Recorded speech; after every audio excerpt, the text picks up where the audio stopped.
Good. We're Okay. back Oh my on. gosh. That was crazy. All right. Thank you, Alex. Thank you, everyone, for your patience. We're winding up the year of 2023 with a Mercury retrograde. Jupiter is about ready to station direct. Yay. Mercury's ready to station direct January 1st. So we get this, this tightening of our pants in a tizzy right now. So yes, Alex tested it and then it went off and then it's on. Okay, so we're on. Alex should put the new link in the comments of the old link. Okay. All right. Welcome, everybody, for your patience of this last 10 minutes. But we are going to give you the whole 2 hours because we probably need 3 hours to talk about the astrology of 2024. But that's what we're here to do, is give you a glimpse into the whole year.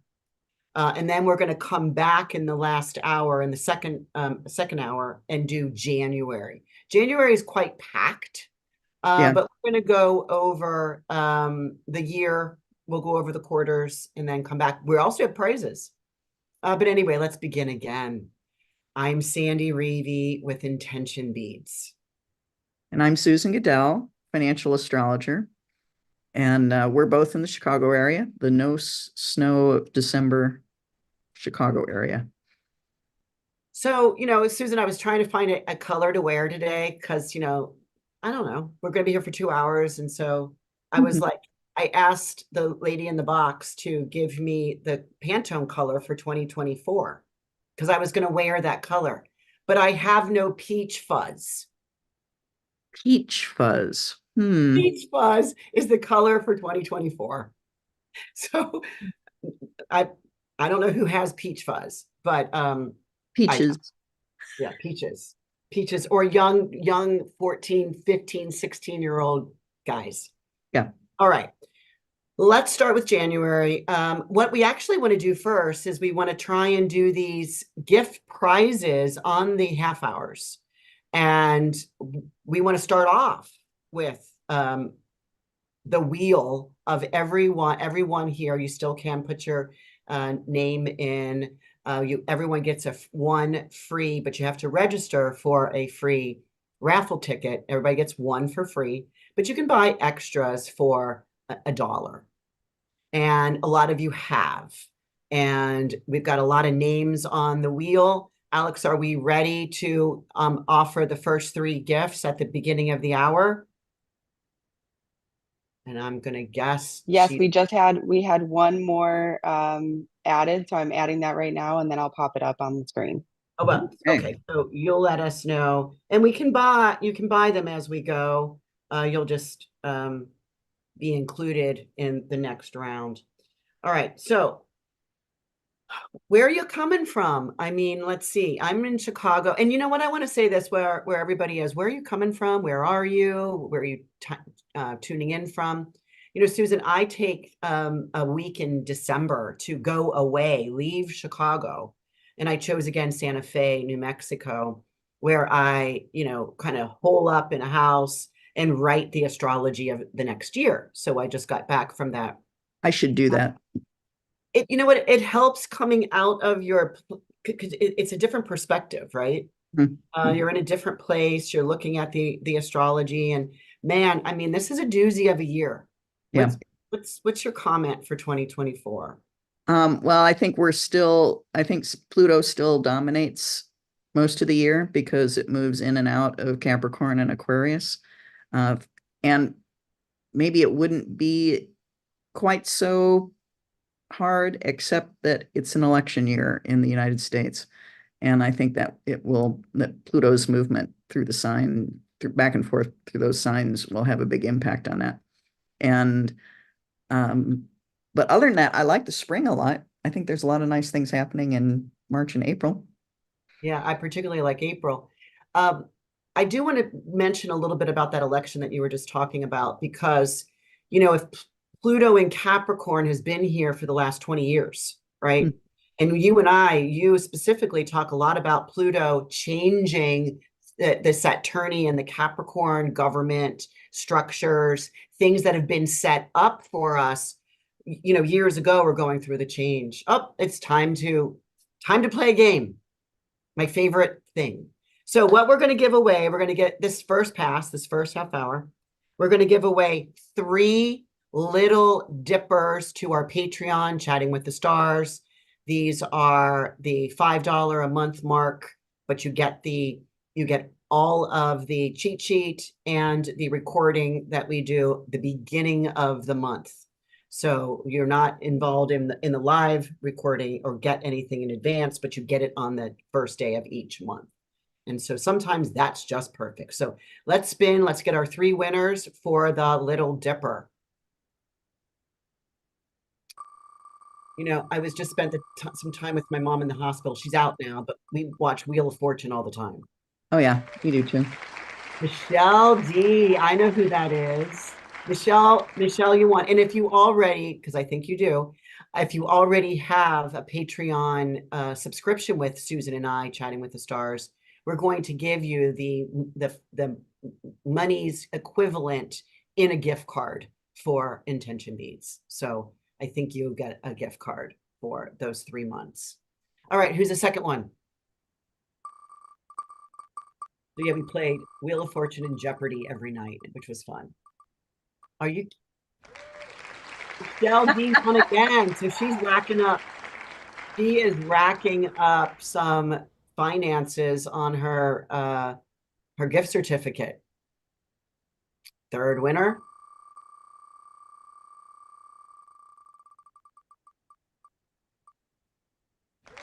Melissa. Oh God, Melissa. We'll let you know. You guys win. Actually, I think you're also a Patreon, so you also get either the Little Dipper for 3 months or the money to a gift card. All right, we're ready back for. Okay, so here's how we're going to play today's astrology.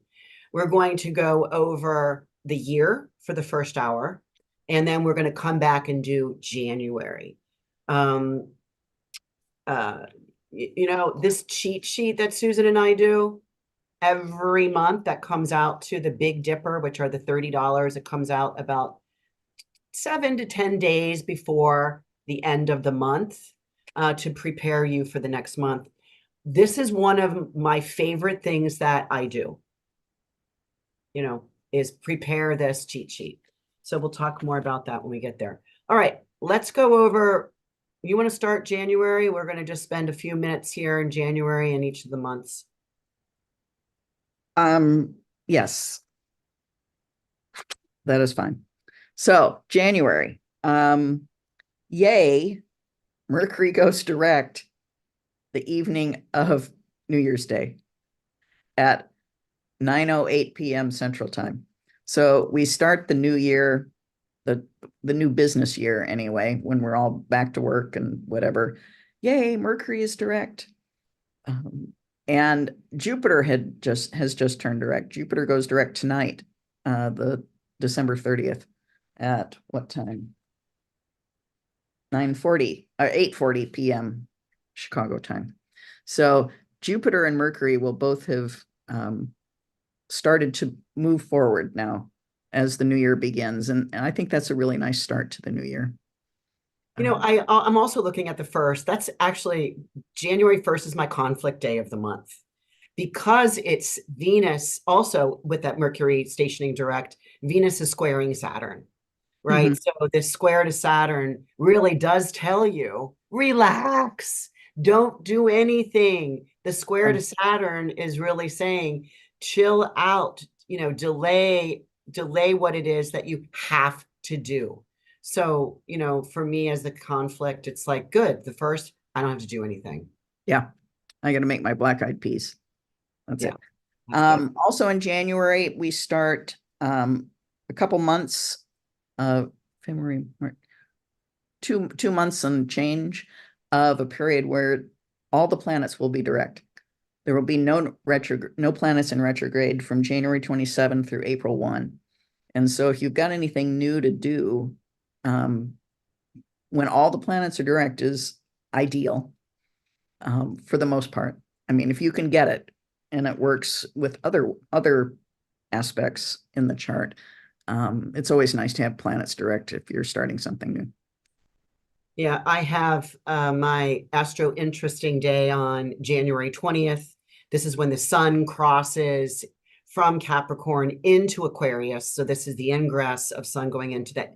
And you're going to hear this a lot over this next 2 hours. Zero Aquarius, 0 degrees of Aquarius, which back in 2020, when the Jupiter Saturn moved across that, that created a new dynamic in the 200-year year of air, right? Yeah. The air economy, leaving the 200-year industrial of Earth. Now we're what, 3 years into Mhm. into this new paradigm, a 200-year paradigm. So we won't even see all, not even those that are born today will even see the how all this will kind of pan out over the remaining 198 years, right? 197 years. And interesting that you bring that up because, even though that Jupiter Saturn conjunction at zero Aquarius on the solstice in 2020 was like the kickoff, doesn't it feel like it won't really get going until Pluto has actually moved into zero Aquarius for good, which will occur at the end of 24. Yeah, and here we are at the same day. That's astro interesting. On this 20th, the sun moves into Aquarius across that border, and so does Pluto. Yeah. Pluto moves across. So they're moving together on the same day, which is like that kind of like blows my mind. Ditto. And not only that, but also on the 20th, they're exactly conjunct in Capricorn.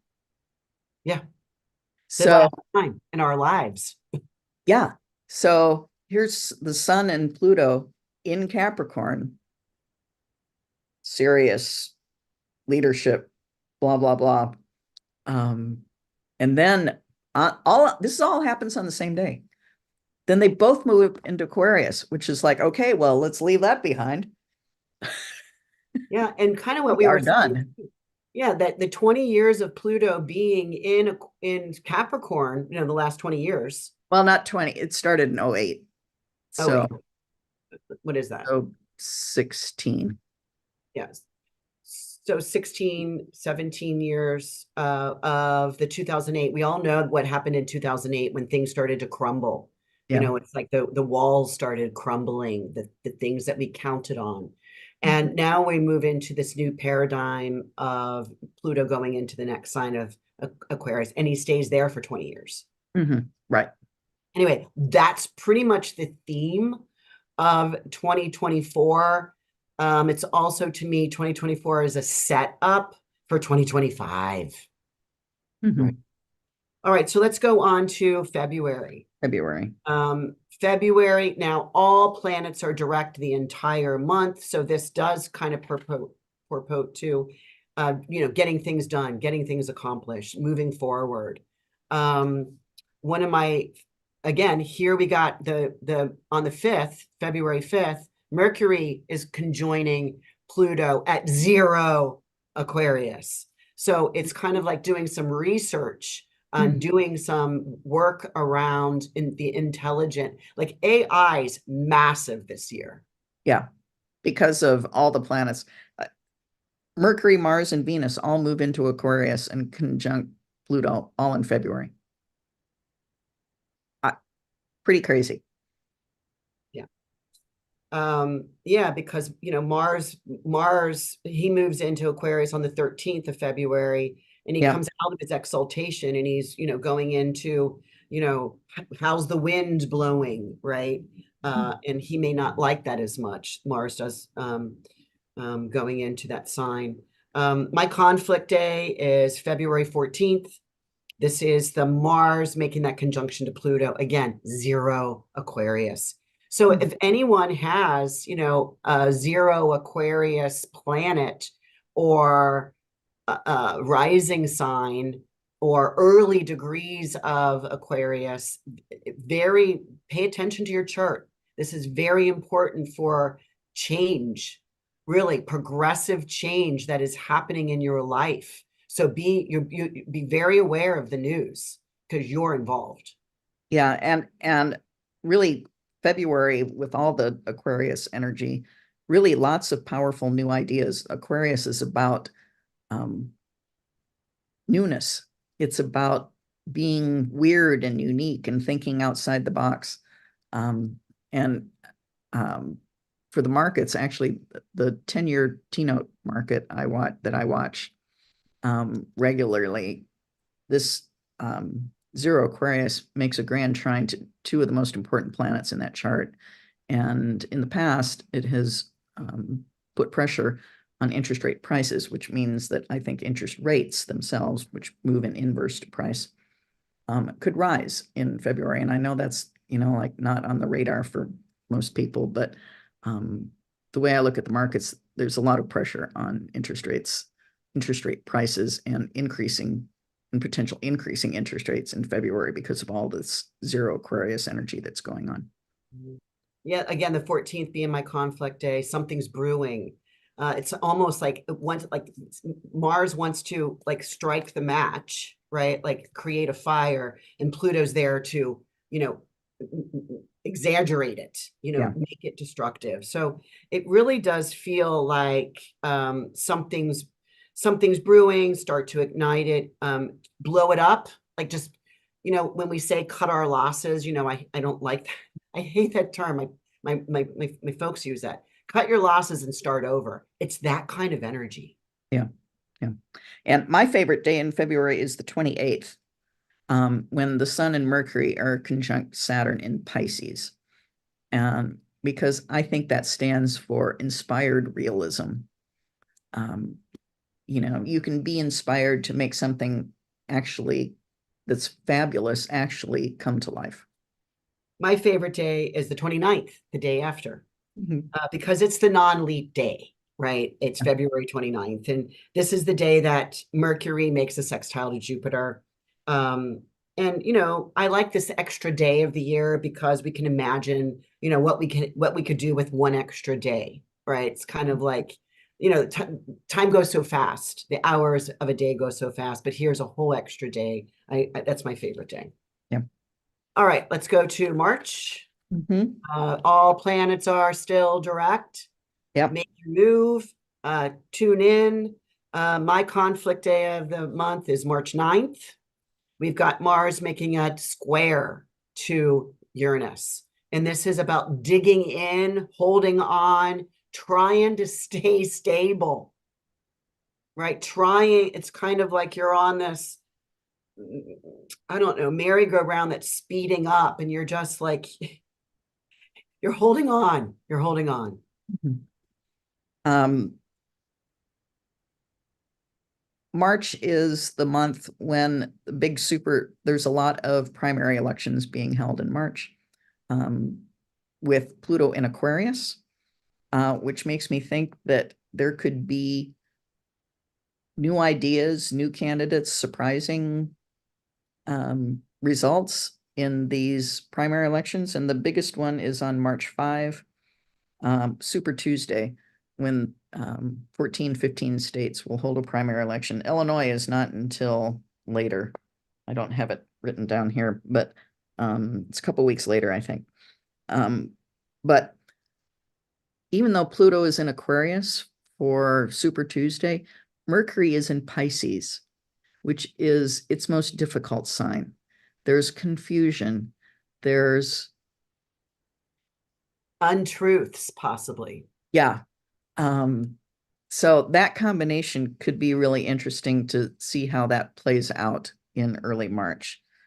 Um, I like, I March 25 is a really interesting day for me. Um, and I had the spring equinox as my favorite day originally, but I might change to March 25 because there's two things going on. One, there's a secondary progressed new moon for the United States on March 25. It is in Pisces. It introduces a 30-year period where creativity and compassion are at the country's forefront, which I think sounds nice. The same day, there's a full moon lunar eclipse in Libra. So together, I think maybe there could be some big shifts mentally for the country. Now, remember, secondary progressed moon cycle is 30 years. So, and at any new moon, you are still just at the stage of planting the seeds for what will blossom into the full moon stage, which is not until 2038. Yeah. 14 or 15 years later. Yeah, yeah. But it's a time of new beginnings. It's a time of new intention. And so the secondary progressed new moon in Pisces for this country, I think, is hopeful. Yeah, and the 25th is our first eclipse of the year. We're going to get, 4 eclipses in pairs. Interesting that we start with the lunar eclipse this cycle this year. Sometimes I've been used to seeing we start with the solar, then we end with the lunar. We do a solar and a lunar, and this time we're doing lunar solar, lunar solar. And again, they're 6 months apart. But this first lunar eclipse on the 25th of March is seen all across the United States. I find that really interesting because we won't see that again. Oh, that's a lunar eclipse. I want to talk about the one in April. But it's a very creative time period. So wherever this is in your chart, it's a 5 Libra lunar eclipse. So whatever house that is, wherever you have Libra in your chart, that's the house that will be, again, eclipse, a dramatic ending and a dramatic beginning. Do you have Bernadette Brady's on this? Well, or no, not the lunar. The one in April is about newfound inspiration and freedom. And so I think they're connected. We've had discussions about how to look at these. And I'm back to what you think is that it's connected to the solar one.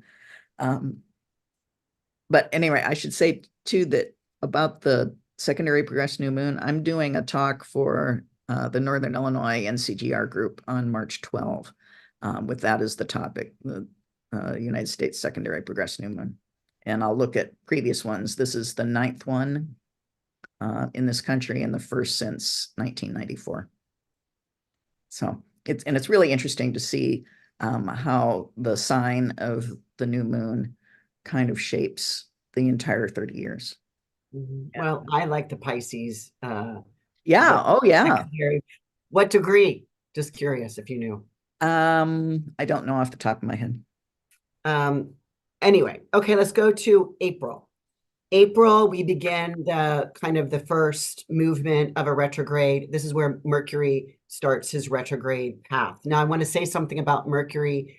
This 2024, he will be retrograding not in earth signs anymore. He will be retrograding in a new trigon, which is fire. He will be in fire. Now, my favorite, and rest in peace, Erin Sullivan, who wrote we talk about her often. She passed while I was in Santa Fe because she lives in Santa Fe. And she writes the book on retrograde planets. All astrologers have her book. But she talks about moving the Mercury retrograde into a fire trigon, and to ask this question for yourself this entire year, every time Mercury is retrograde. How can my inspiration create my future? These are what Mercury is working on in fire. How can I be inspired to create what I want to come up in the future? And as opposed to where we just came from in this year, 2023, when Mercury was retrograding in earth signs, was what are the tangible results of my life, right? We were more into what am I getting paid? What am I getting? What am I receiving? And a tangible result. But now we're going into a inspiration for the future. And I really like that. It's not about what do we have, but what is inspiring us that we need to grow into. And that ties in with the Pluto in Aquarius about, changing it up, transforming technology, transforming humanity, um, and transforming ideas. This air economy, folks, this will really be a year of massive new changes that, Susan and I are like, we don't even know. Oh, not a We clue. have no clue what is going to be discovered. Because who really believed that we were even going to have artificial intelligence? Mhm. You know. Yeah. Oh, Alex wants to do a draw. Alex, let's finish. Well, now's good because we're getting ready for April. So go ahead, let's do our drawing. This next drawing is again, the Patreon, Chatting with the Stars. This is Susan and I. Again, Susan has her own practice. Sandy, me, has my own practice. But we come together and we've been doing this for about 8 years. And Alex takes us up on this technology, and we've been doing Patreon now for a year. And our Patreon site is called Chatting with the Stars. So this one, we're going to give away 3 big dippers for 3 months. And this is a $30 value that you get to come on live for our monthly forecast and get the cheat sheet in advance so that you can plan out in advance before we get to that next month. So let's spin the wheel. Yeah, so this is worth, so if you already have a Patreon, you're going to get 3 months times the 30, which is the $90 gift certificate if you already have a Patreon subscription. So click the wheel.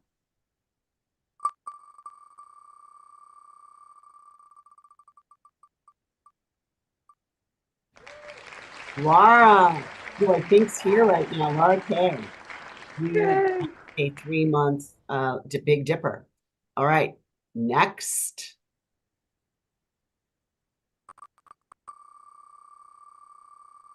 I love the little noise it makes. Carol B, we know Carol. So you'll get a gift certificate for the $90 because I know you're a serious member. And the third winner is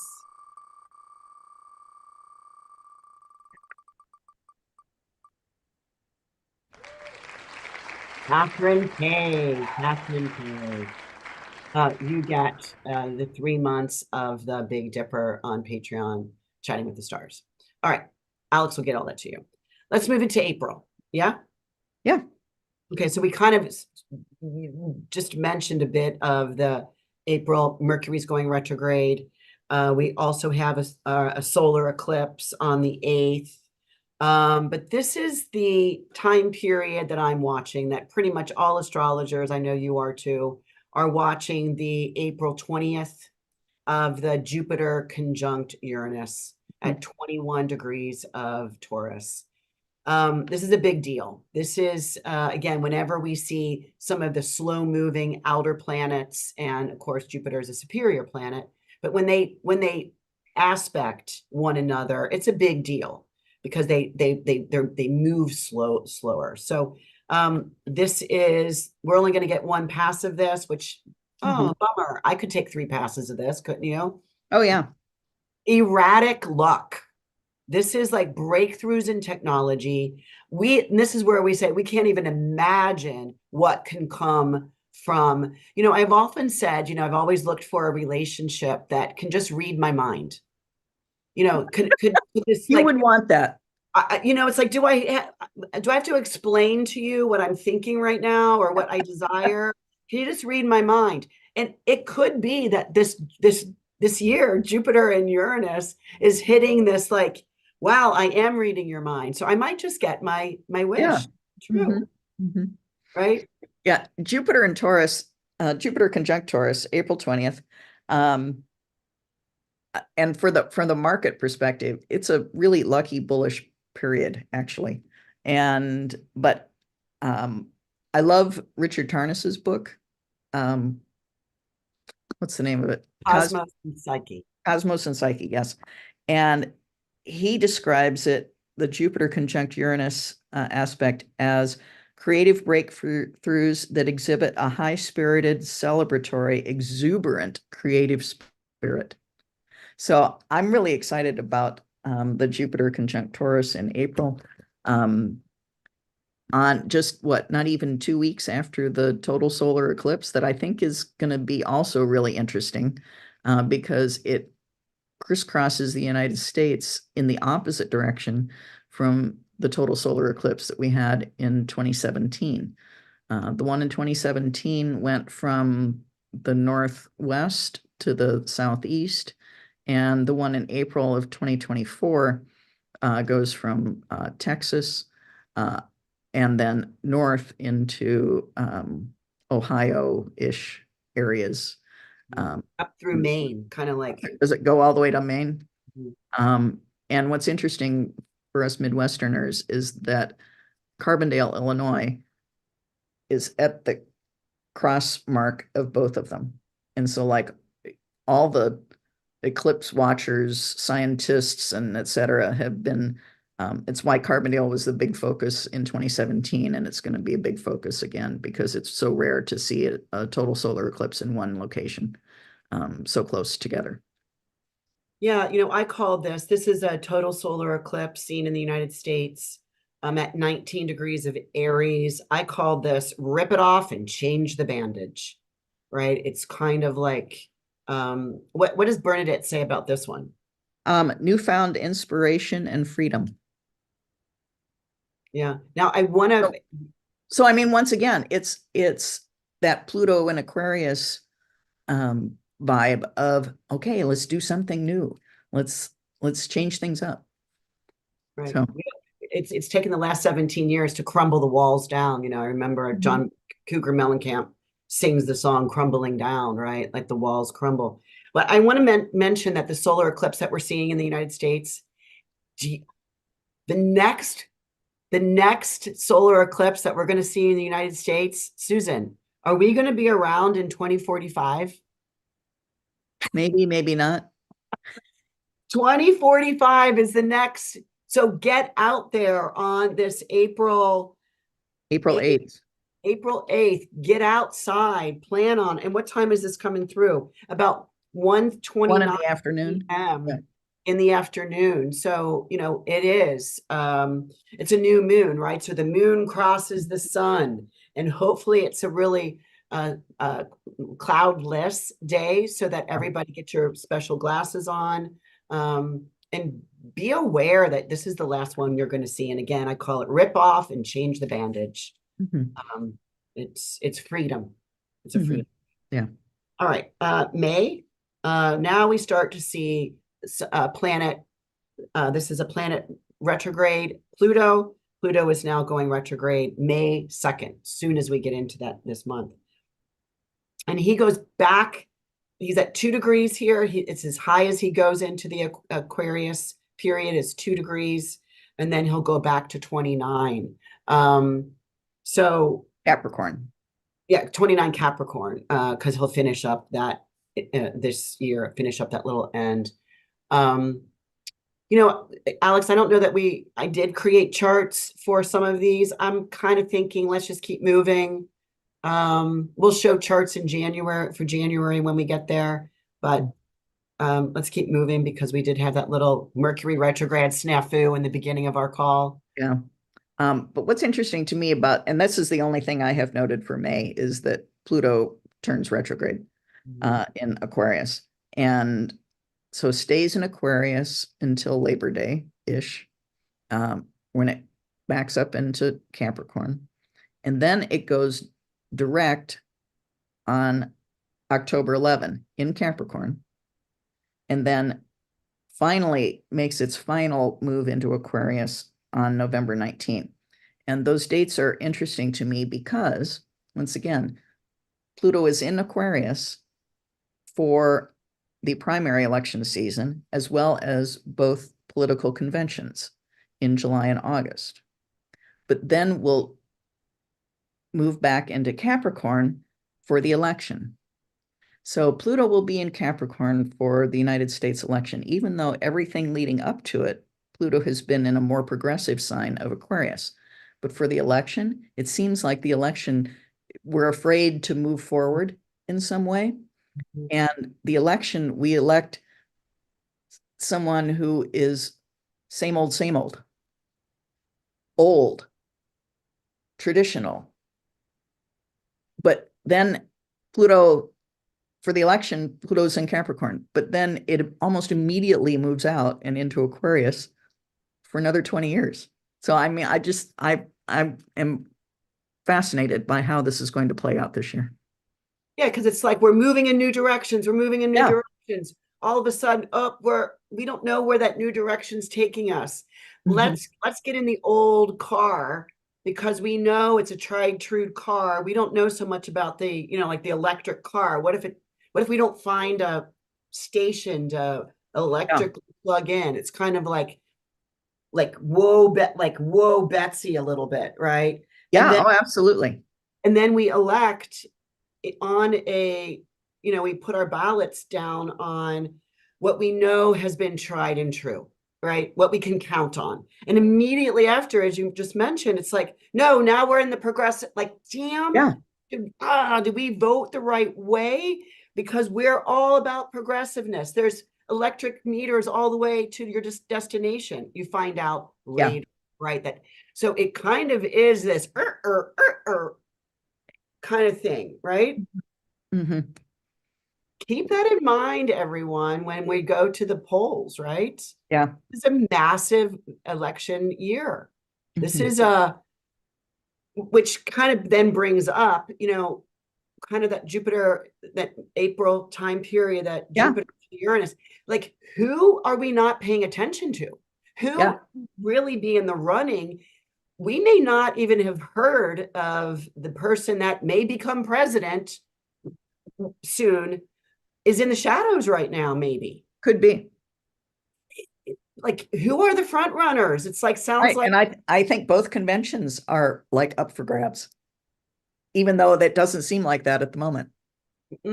nothing. It sounds like we're back in the old days, Yeah, in the last couple years days. yeah, So really, cha-ching, cha-ching, cha-ching, yeah. stay in this progressive movement because our vote counts for new, new. Well, and not only that, but stay in the progressive mindset because that's what the cosmos is telling us we're headed for. So Pluto moving into Aquarius says change is afoot and big change worldwide. And they're not stopping to wait for the rest of us to go backwards. So get on board. Yeah, it really is about humanitarian efforts, right? Aquarius. We Yeah. all are equal, Mhm. right? All flags can hang from the same pole, Yeah. right? We're equals. Um, Eva writes let's a note that the 2008 election day had Pluto in the last tiny bit of Sagittarius, and then it went back into Capricorn and Sag.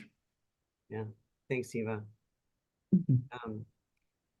Um, um, so then let's go to Oh, and so my favorite day in May, um, well, my favorite day in April was the day that Jupiter's conjunct Taurus, or Jupiter's conjunct Uranus in Taurus. My favorite day in May is when Venus is conjunct Uranus in Taurus, because that to me is like um, um, Venus rules Taurus. And so financial prosperity, I think, in May with what Venus day? What conjunct day is Uranus. that? The 18th. Yeah, well, there we go. Yeah. Look back over the last year. Is anything different? I hope so. Mhm. Yeah, my conflict day of May is the 17th. And this is when Mercury is making a square to this Pluto. And to me, this is just kind of like be alone with your obsessive thoughts. Don't try and use your words in a manipulative fashion or stalk anyone. So that's my conflict day but my favorite day of the May is the 23rd. We have Venus making a conjunction to Jupiter in Taurus at the 29 degree. It's kind of like building your goals, your optimistic inspiration. It's all possible. It's all possible because Venus rules it. So there's reception here. Yeah. Okay, then let's go to the end of May. I've got this. My favorite day is Jupiter making a sextile to Neptune. I think there's something that if there's something that you want to become or some place you want to go, this holds a really nice dream. Like, I wish I were this. This is a possibility. It's a strong possibility to get that. And then, of course, my astro interesting day of May is Saturday, the 25th, because Jupiter now moves out of Taurus completely. Bye-bye, Taurus, and moves into Gemini, the sign, mutable air sign. Now, he does move into his detriment, but it's still Zeus. And I think in Gemini becomes a lot of conversation, a lot of rhetoric, right? Because Gemini is about chatty, thinky, paper moving. There's plate spinning. It's a lot going on, and Jupiter gets there for 1 year. So all you Geminis, prepare to grow. Absolutely. June. I think it's interesting in June, and I just kind of watch these out of the corner of my eye, is that Mercury and Venus will both be out of bounds on the same days, June 12 through 28. And so an out of bounds planet means that it behaves in an extreme way, an extreme version of itself, and potentially in unexpected ways. And so Mercury is about communications, trading. Venus is about money, love. And so both of them together, both out of bounds for the same 2 weeks, I think could be like explosively. Well, because on the 14th, we get the Cazimi of Mercury, Yeah, right? In his own sign of Gemini. So, right. this is like, how can you put that, what makes sense to use? Mhm. So, especially when he's out of bounds, Yeah. Cazimi the sun. I have the June 2nd as my astro interesting day. This is, we're only going to get one pass of this. This is the Jupiter making a trine to Pluto at 1 degree while Pluto was just retrograde at 1 degree. And I believe that this is like, whatever you believe in, teach it, like be it. Don't believe one thing and do another, right? Be the belief system that you truly settle into. Right. This is my astro interesting day, my conflict day. Well, I've got a conflict week. This whole starting Saturday, the 8th of June, we start with some squares to Saturn. Then we got the Venus squaring Saturn, the Sun squaring Saturn. We got the 11th, Mars is squaring Pluto. This just seems like a lot of hit and runs without hitting a mark. Just because Mars is not strong in Taurus, and Pluto's retrograde, right? Mhm. Then there's Mercury makes a square to Saturn. So this whole time period from the 8th to the 12th just seems, and actually I could go to the 16th. It just seems like there's just a struggle. This is a struggle week, mid-June from the 8th to about the 16th. Mhm. Well, my favorite day in June is just a couple days after your interesting day, June 4th, when Mercury and Jupiter are conjunct and trine Pluto. And also the sun is conjunct Venus in Gemini. I can Just see. a lot of nice things going on that day, I think. Well, that day, June 4th, is when I'm going to hold a Venus Star Point webinar where I'm be making a rose patterned bead for our people. Here, Venus is superior conjunction. She is not retrograde. She meets up with the sun to create one of those pointed stars. I know a lot of you have been on where ding, she goes on, it makes an outer petal. And that's what she's making, is that outer petal of the lotus flower. Retrograde is when she comes into the center. So it's about her going to get beautiful cosmic wishes and dreams and talking to the spirits, right? She really, is she out of bounds at that point? Um, no, not until No, the 12th. not yet, not yet. But she's out there, and I'll be holding, and again, that's at 14 degrees of Gemini. Very important placement for anyone that has a 14, about a 13, 14, 15 degrees of Gemini. I expect you to be there at my webinar. Cool. Um, Be how free. about July? Um, Well, we start the month off with Neptune stationing retrograde. yeah. Right? At 29, this is very interesting because if we have to think about some of these outer planets, Neptune, which is a 160-year cycle or something like that that goes around, it gets to the very last degree of Pisces, which really 29 degrees Pisces is the last day of the zodiac year. And, I went, yikes. This is sitting right on my 29-degree sun in Pisces. So for me, what is dissolving? My sun, my ego, something has to dissolve. So I guess you guys are going to all watch this on camera. But it is my favorite day because I truly want to see what Neptune can do for me. Yeah. And that happens just a couple days after Saturn turns retrograde, also in Pisces, but nearer the front end. I don't have the degree in front of me, but I think it's 17 17. of Um, Pisces. so both of them now, Neptune and Saturn, are both now retrograde in Pisces. And the new moon on July 5 is conjunct the United States sun at 15 in Cancer. So I think that is another thing to say, okay, new beginnings, about the country's identity and original purpose. But then I am worried about the start to the Republican convention on July 15 Yeah. in Milwaukee, because it is the day that Mars is conjunct Uranus in Taurus. And there's no other words for that aspect except explosive. Revolutionary. And can I just add, it's sitting on the fixed star Algol, Susan? Yeah. Yeah. It's not a pretty aspect in any way, shape, or form. And so I think that convention is going to have fireworks, hopefully just the kind that you see in the sky, but probably not. Yeah.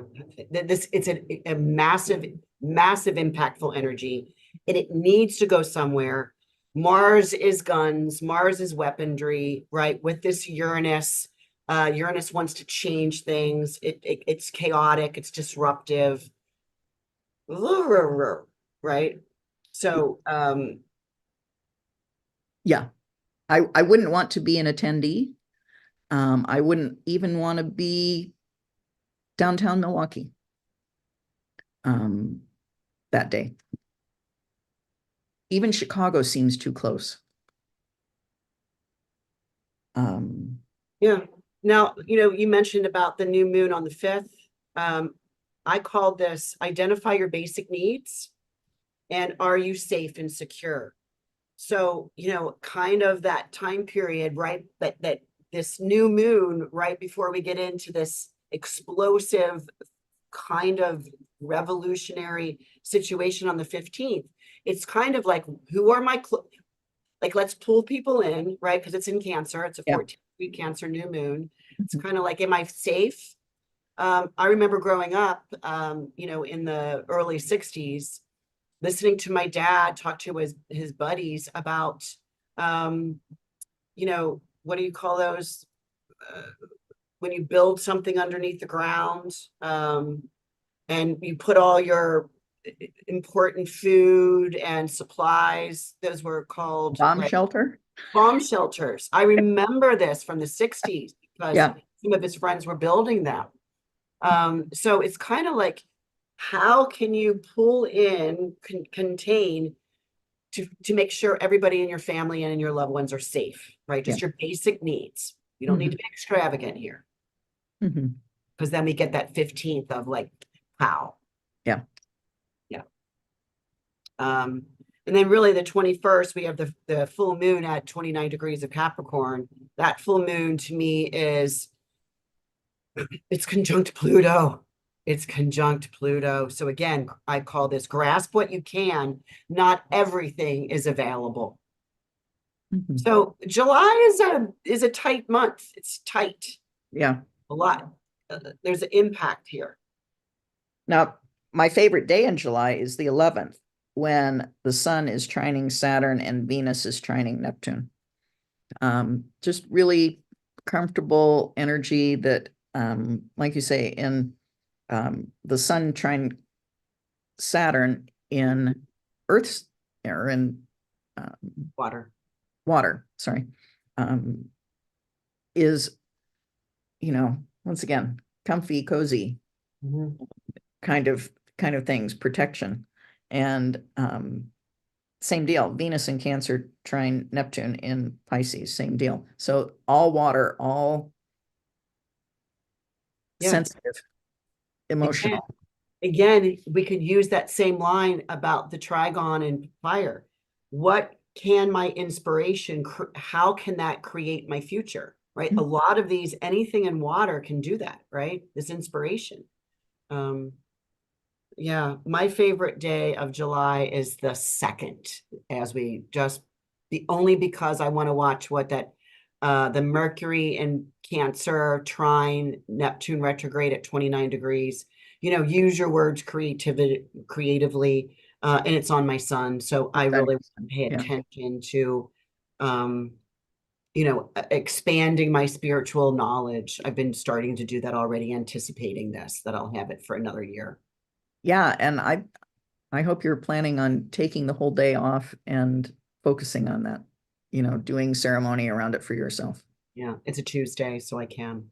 All Mhm. right. Alex says we got another raffle. Okay. This raffle is about your 3 red letter months, three Oh, months of red letters. yeah. My newsletter that I look at 8 different markets, and give outlook for when they might make highs and lows, as well as I pick a top red letter trading day each month. So 3 month comp subscription to that. And if you already subscribe, I can make that stop for 3 months. And if not, I'll add you as a comp person for 3 months. Who is our winner? 3 winners here. Red letter days.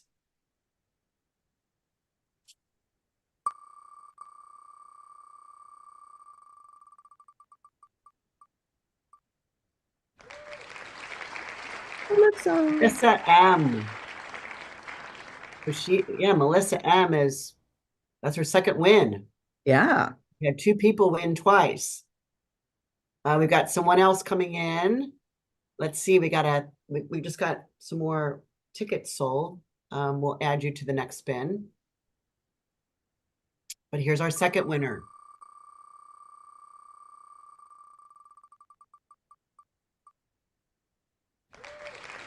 Shelly B. Thank you, Shelly B.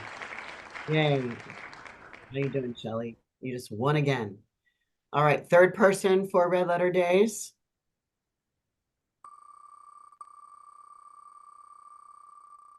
And you don't have to be here to win these. Wark, you've won twice. Yeah, someone was telling me that this is one of their favorite raffles to buy because they literally win. Yeah. Win. Yeah. All right, let's go to September. How are we doing on time? No, we have to do August. Oh yeah, beginning of the August. Yep. Okay. August, same deal. Top of mind for me in August, once again, is the Democratic National Convention, which will be in Chicago. And it too has issues because it occurs while Mercury is retrograde. So, the downside of that is that any messages that they have or the news could be misunderstood, miscommunicated. It's not a great time to for that party to have its message come out strong. Um, but if it by chance could officially open at 9 a.m. on what's the day? August 5th, August 19th. Hang on. Let me look. I didn't write it down. Is it on a Monday? Yeah, on a Monday, August 19th. 19th. If it by chance opens at 9 a.m. on August 19, every angle on that chart would be at 0 degrees of a cardinal sign, which is the world points, which would say that that convention will have worldwide influence in some way. But I don't like that it meets under Mercury retrograde and the full moon square Uranus. So Yeah, there's a lot, particularly with the Venus in Virgo, right? yeah. And square Jupiter in Gemini. The ruler of both of them is Mercury retrograde. So it Mhm. just does seem like, it's like this. It doesn't seem like it's doing this. No. It's like, how do we shake hands and make a deal? Mhm. We can't come together. It just sounds like that. Okay. For August, my comments are now. I'm going to take a stab here. Literally, it's a stab. My favorite day is August 14th. I know Mars conjoining Jupiter. I just think that even though it's like That's bold and yeah. action oriented, I really think it's like high performance gasoline Yeah. if used in the right way. Yeah. Not when you pour it on someone's belongings and light a fire, but when Mhm. you're putting it in your car, in your tank, in your body to move kind of almost like effortlessly, Mhm. right? Like Yeah, big energy. big energy. Yeah, so that's my favorite day. My conflict day is a couple days later, the 16th. This is Mars making a square to Saturn. This is like it's willing to push forward, but there's a hold back. So it reminds me of like a yo-yo, right? Like when we throw it and then it hits a boundary and it comes back up, right? So it kind of like I want to go somewhere, but it keeps coming back. It's that square of Mars Saturn, Mars go, Saturn stop. So Mars is trying to get somewhere, but it hits a wall, it hits a boundary and can't go any further. So it bounces back. Mhm. That's my conflict day is the 16th of August. And my favorite day in August is August 29, when Venus trines Pluto in Aquarius and Mercury is newly direct in motion. So Venus trine Pluto is always about big money. And with Mercury direct at the same time, end of August could be really bullish. Yeah, one of my astro interesting days, an astro interesting day says something's happening in the sky that's very unusual. This doesn't happen every month or every year or every couple years. And this is on the 19th of August. Jupiter in Gemini is squaring Saturn in Pisces. So this is with reception, and this is the first of three, right? Jupiter will eventually retrograde later on in the year and move into a square to Saturn. So it kind of might feel a little bit like, oh, like Jupiter in Gemini, like very extravagant or like oh my extravagant, or maybe am I using exuberant maybe? And Mhm. then square Saturn is getting the uh-huh. It's kind of like the Donkey Kong. It's like, eh. So it just feels like I'm so excited. And then somebody says, you came here on the wrong day. And it's like, so this energy is my astro interesting. It just you might feel underprivileged or underrated. But find your own value on some of these on that particular day. What do you Just the start of the Democratic convention. value? Okay. So September, Yeah. Uranus and Pluto both turn retrograde over Labor Day weekend. So that forward moving energy kind of takes a little vacation. Um, Even though the rest of us go back to work and back to school on Labor Day, not Uranus and Pluto this year. Um, they go retrograde. And now Mars is out of bounds September 6th through 19. So extreme Mars activity. Mars being especially aggressive, especially um, pushing forward, which I suppose is to be expected as we heat up into the end of the election cycle. On the 2nd, we've got Mars making that square to Neptune. And Mhm. this is like, there's just no, like, as you say, Mars wants to push it. There's just no energy here. He gets wiped out, right? He gets like, there's a rain that comes in that puts his fire out. So there's just, this is just a day to purposefully relax in a tub. Hot water, though. Hot water, yes. But let's September 1st is also the day that, yes, you just said Uranus stations retrograde at 27 degrees of Taurus, which I called an exciting, exciting turn of events. But Pluto is retrograde and moves back into Capricorn on this day as well. Mhm. So this is the last time in our lifetime, Susan, and everybody out there, this will be the last time that he's moving into Capricorn, stays here just for a couple, like maybe 10 weeks or something, Mhm. in our lifetime. And it's mid-November that he comes out completely. So he's finishing up whatever he's been doing since 2008 when he first got to Capricorn, and kind of wrapping things up. But like you said, he'll be here for the election, where we are now fearful of moving forward. Yeah, even though Pluto in Capricorn is about transforming business and government from what we had in 2008 when it first entered Capricorn to when it leaves at the end of this year. So Pluto's last stand in terms of transforming business and government. Yeah. And then immediately spends 20 years into creating this Yeah, progressive air.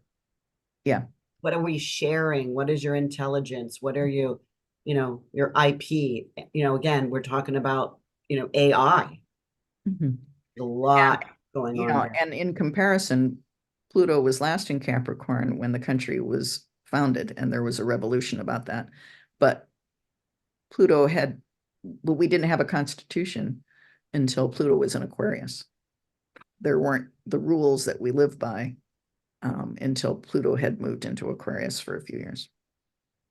I want to stay on September. I want to stay on this theme because on the 1st, when this Uranus stations retrograde at 27 of Taurus, he gets the closest to that trine of Pluto at 29 Cap.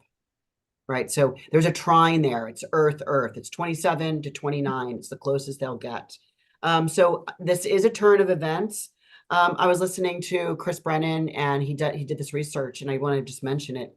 When we had Uranus and Pluto together in 1960s, when they were conjunct, when they started a new cycle, Yep. we had where the computer, we were able to have a computer mouse. We were figuring out things, how one thing can talk to another. It was very strong in the 60s when computers were kind of being entertained and developed.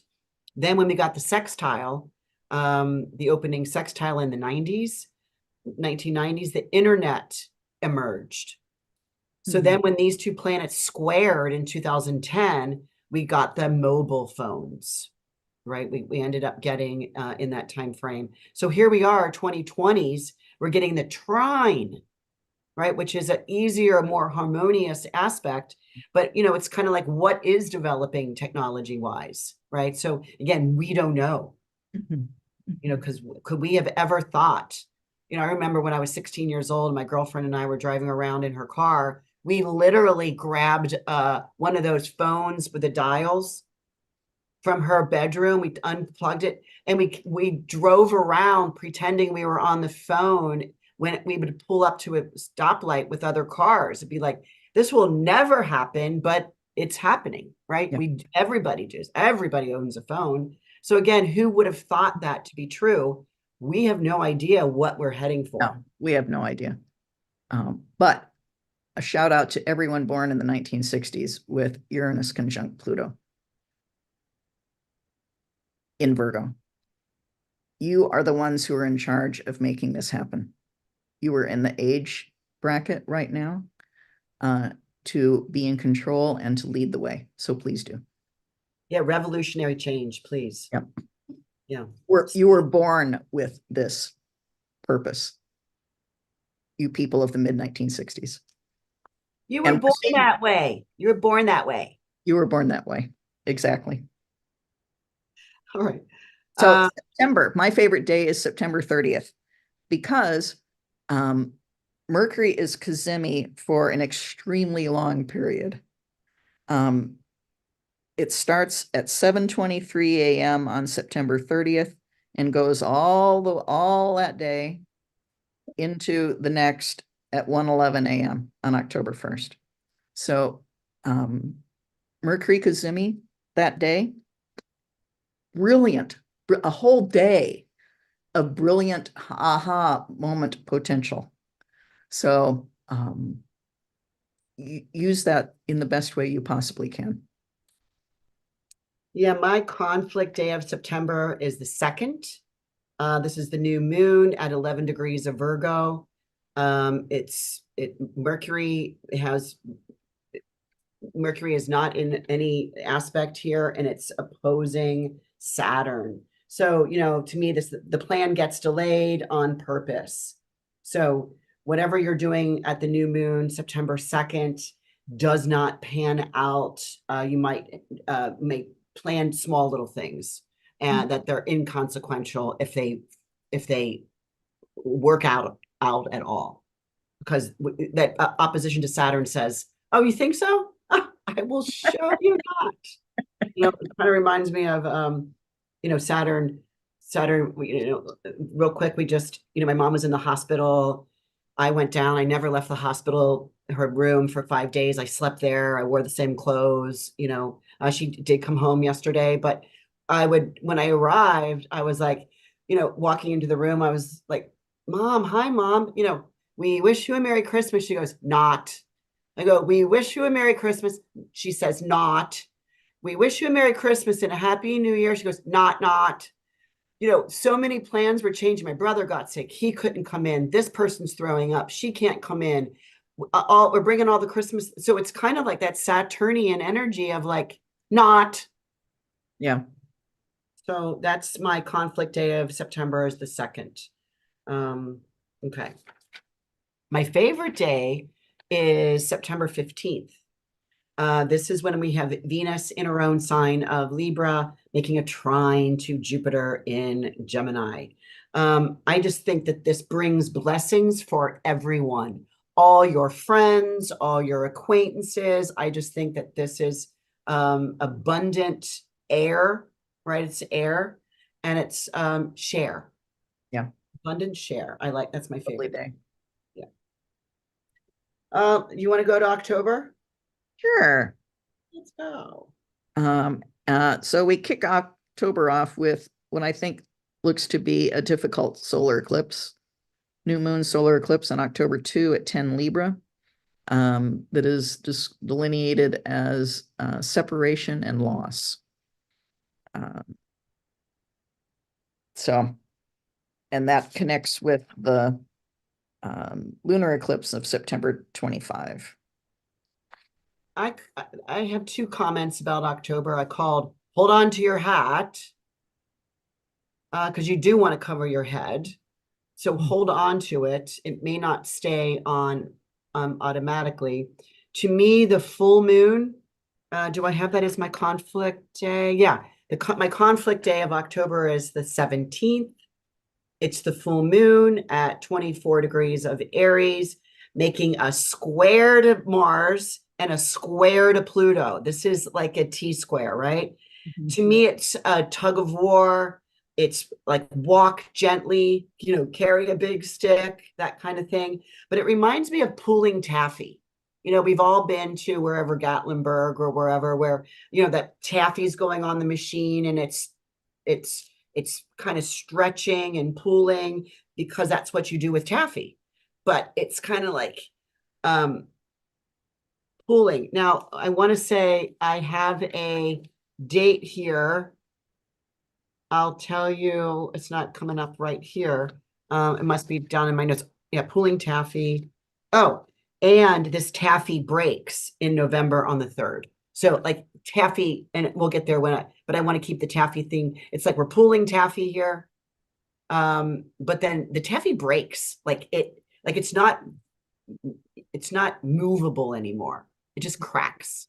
So we'll talk about that when we get to the November timeframe, but that's my this is, yeah, that's that. I think it's interesting to see that Jupiter turns retrograde on October 9, and then Pluto turns direct 2 days later. And so there will be for those few days, it'll be like, oh, how do we adjust to that?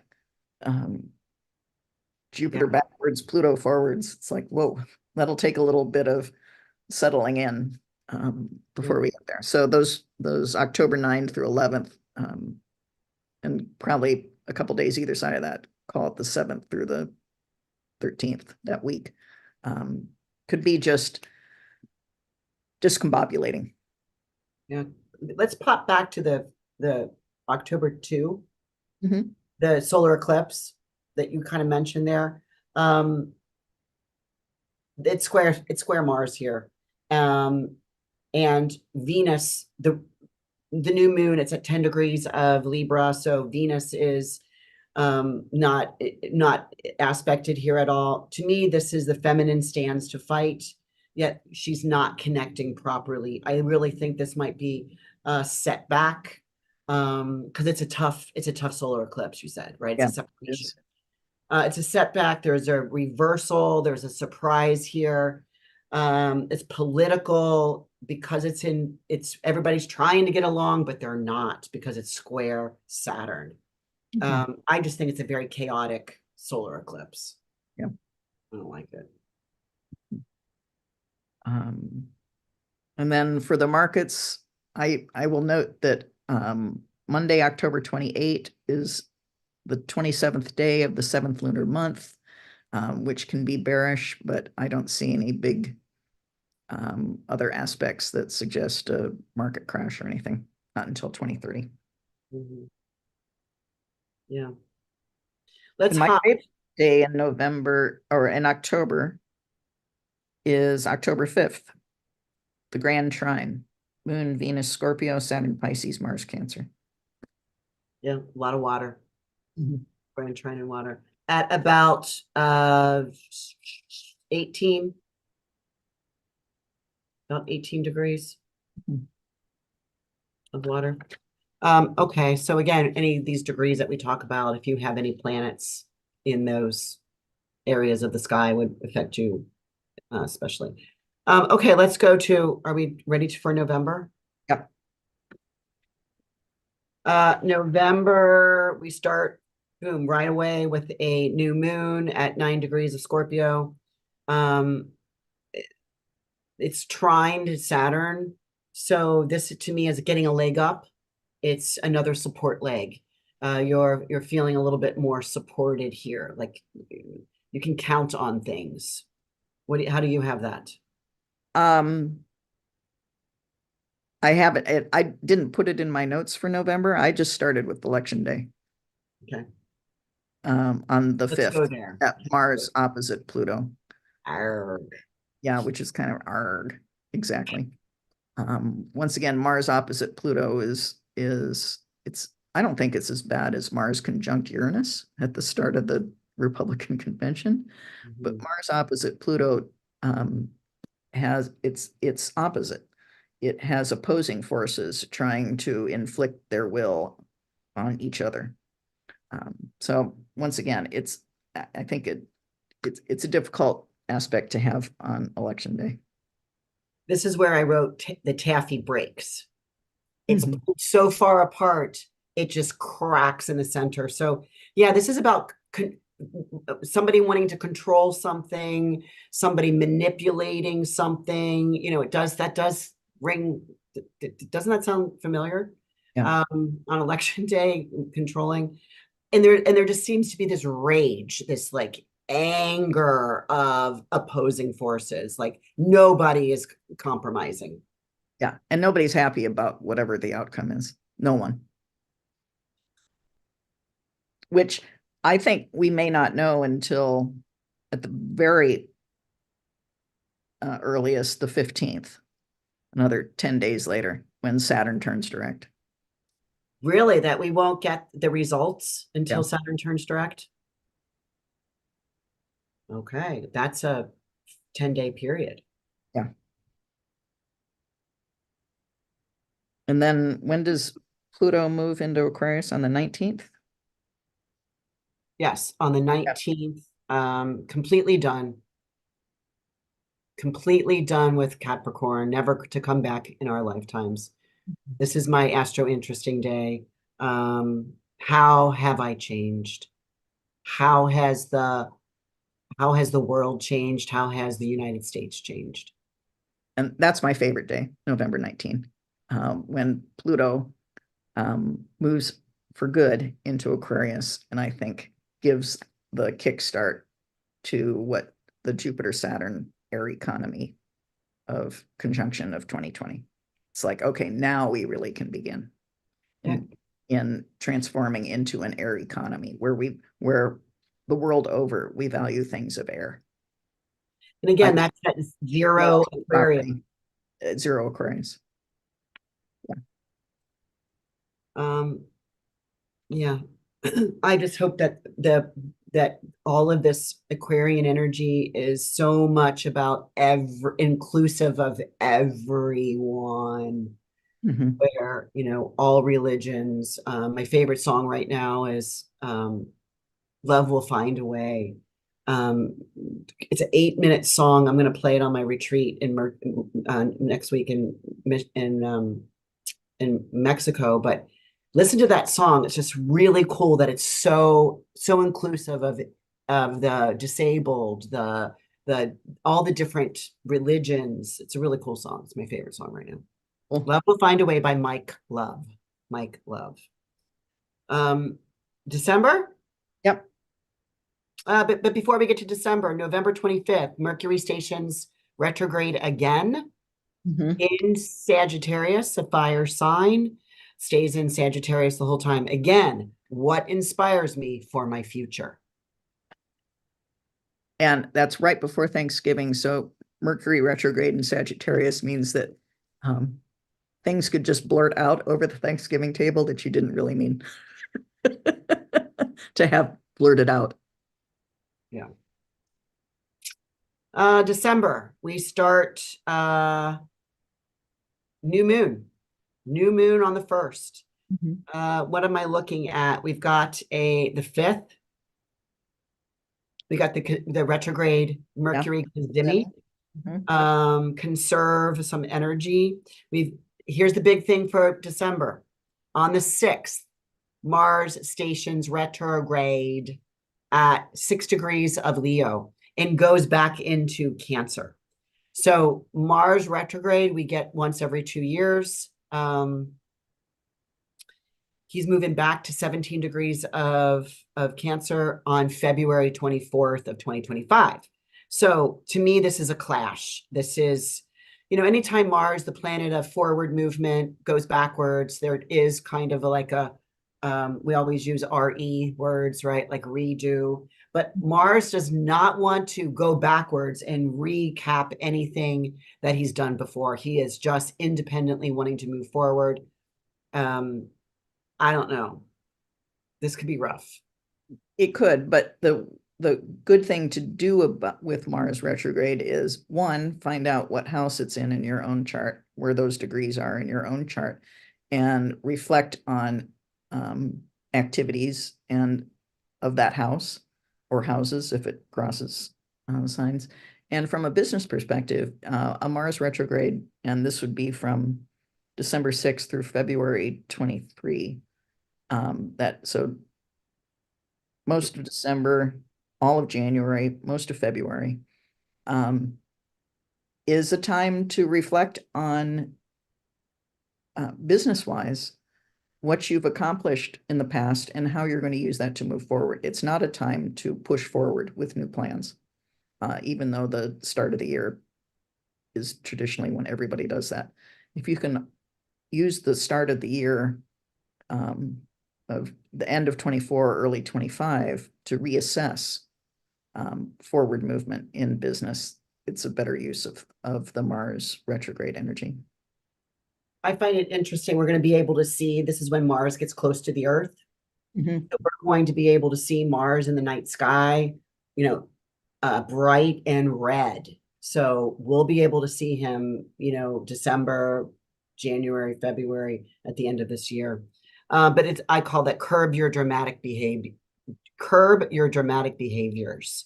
For me, it's the 12th house. I'm sure we'll do a webinar on this guy in December. We've got our schedule up or on Susan and I on our calendars of all the webinars that we're going to be doing this year on the Chatting with the Stars. So you do want to get to Chatting with the Stars and get on the Big Dipper Right. to get all of You're all those. part of the Big Dipper subscription. Yeah. Um, my favorite day in December is Christmas Eve, December 24, because the moon is void of course all day.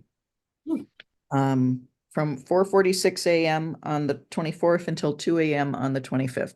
And so to me, that just says do nothing. And how nice that it's on Christmas Eve. Just chill. Have a wonderful time. Yeah. That's the second of three passes, making a temporary decision. I do like that. That's the Jupiter retrograde. Um, my in December. Oh, I didn't even put my conflict days on here. Well, just looking at it, maybe one of my conflict days is the 4th, Sun square Saturn. Maybe you find that one thing that's difficult to handle and put it to the side for another day.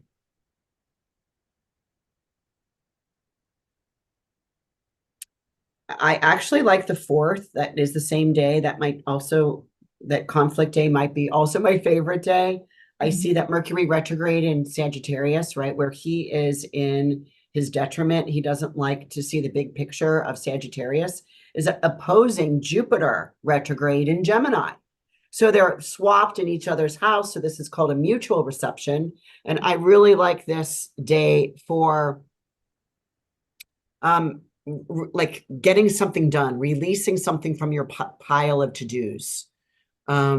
It's these two planets are helping each other redo something so that you can wipe it off. It's kind of like taking your eraser and erasing off the board. Something completes here. Yeah, that sounds like a cool day.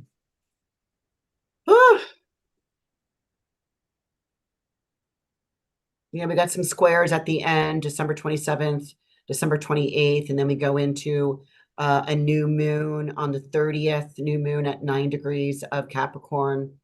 And I like this new moon because it's sextile to the ruler Saturn. So it's one step closer to your goal.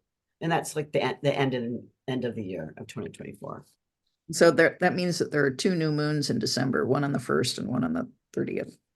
And I think we call those are black moons, not blue moons, Yeah. but black moons. All right, that was a lot. Yeah. It's for a raffle. This raffle is about 3 orbit necklaces of your choice. So you would get to our Intention Beads website and pick a orbit worth $30. And I mail it to you. So first winner of orbit necklace is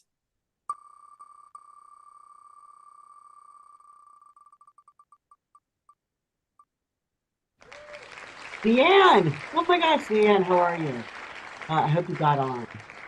Leanne, you're the winner of an orbit necklace. The second winner, and you would go to the website and pick the one you choose. Alex will send you a certificate.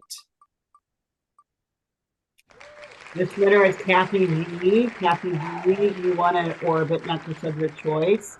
Alex will send you a code. And the third and final, and then we have one grand prize coming up in a half hour, but this is the last orbit necklace that we are raffling away. And away we go to Leanne. Yeah. Yeah, we get double winners. I like that. That's a twosie. So Alex will get all that to your inbox and you can choose from there. Our final, which we'll do here in a little bit, is a 1 hour reading with Susan and I, as a gift. So is now a good time to start the January? We're going to go through January day by day, which is what we do every month. We do it on a Saturday. It's at 10 a.m. Chicago time, so Central time. We do it. We've got it planned for the very last Saturday of each month. There's some days that you or I will be traveling, and so we'll do it the Saturday prior to that. But again, if you are on the Big Dipper or higher, then you get to join us in the forecasts. You get to ask questions. We have a star seat. That means at the end of the hour that we talk about the upcoming month's energy, we stay on for an extra 15 minutes and answering a question you may have. So you give me your birth time. I throw your chart up if you permit us to do that. And Susan and I look at that and answer. It's kind of like a quick question. Mm-hmm. So that's the advantage of the $30 a month Big Dipper. Okay. So, and if you're a Little Dipper, which is $5 a month, you still get the recording on the first of the month and the cheat sheet on the first of the month. So there's no like live recording that you can come to. You don't get a star seat, but you do get the information on the first, not in advance. All right, let's go to January. It's a big January. It is. There's a lot of transits in January. And we're running a little behind even with our late starts. So we got to pick up the pace, Sandy. All right. So you want to start? Yes. 1st of January, Monday, New Year's Day. Venus squares Saturn. Venus in Sagittarius squares Saturn in Pisces. And so sadly, I think this is a day to take a sobering look at your finances for the year. This is my conflict day of the month, which starts off on the 1st, right? Recalibrate again, move beyond the realistic measures. Today is like, just, relax, just tell yourself no. So I would like this day if you could put yourself on I'm an intention bead lady, right? I have a company called Intention Beads, right? Mm-hmm. But, when we talk about the New Year's resolutions, right? This is the day that Mercury his retrograde moves forward. So he's no longer, resolutioning, right? Because it's the RE word. So today, this day just seems like, what is the plan that you have in store for you that you say no to yourself? Like Saturn wants control. Venus is your desires. So, what is it you desire that Saturn says no to? You choose it versus having Saturn choose it for you, right?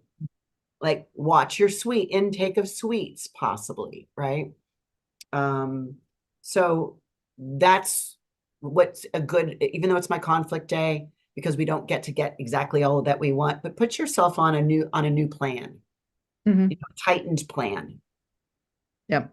Stay in the box.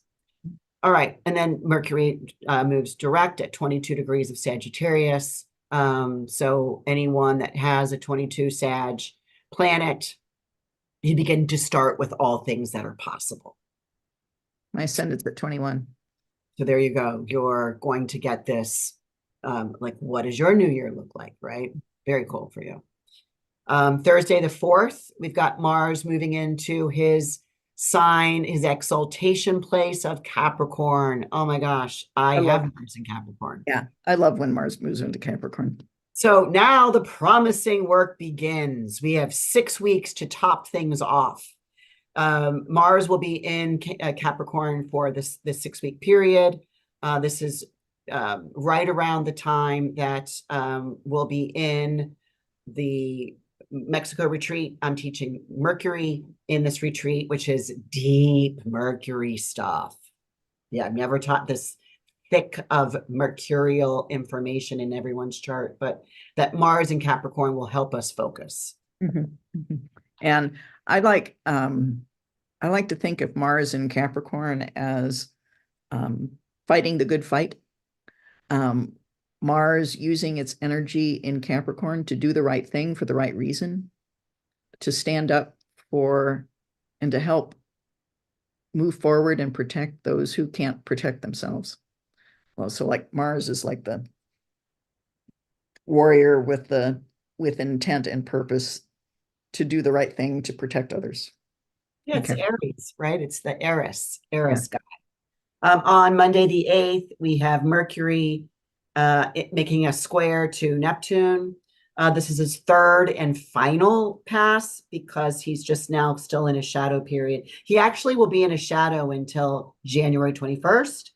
So now now that he's moving forward, he is making the third of the third passes to any of the planets that he has been, retrograding over. So again, check your own chart to see what is coming to a finalization. I called this, because it's a square to Neptune, right? It's like, what you didn't believe others were saying may just be the right thing. Other people aren't always wrong. Maybe And the other person's suggestion, it's time to lean into what they're suggesting. and this started near Thanksgiving, and so issues that have been confusing, or I called it the befuddlement is over. That things clear up now that have been kind of, you're not certain of them all the way since Thanksgiving. Mhm. So Yeah. Like what do you think about that subject now? yeah. Right? Maybe you've changed your mind a little bit, moved a little bit over to the other person. Tuesday the 9th, we have the sun making a trine. We like trines. These are easy, harmonious to retrograde Uranus.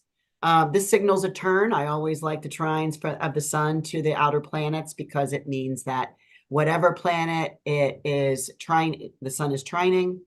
If it's retrograde, it's about to go direct. If it's direct, it's about to go retrograde. So this is sun is applying to this Uranus. Therefore, the direct movement is soon. Be the lead for this innovative project, or at least be on a team.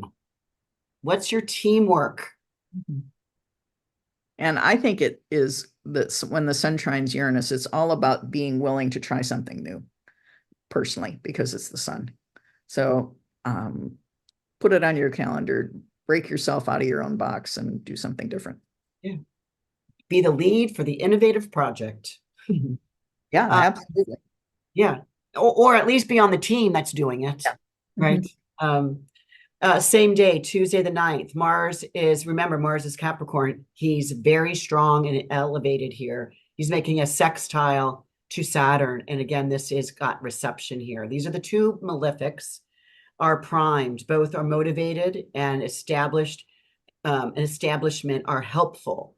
Take easy steps for the new structure. Like you are able to get something new together.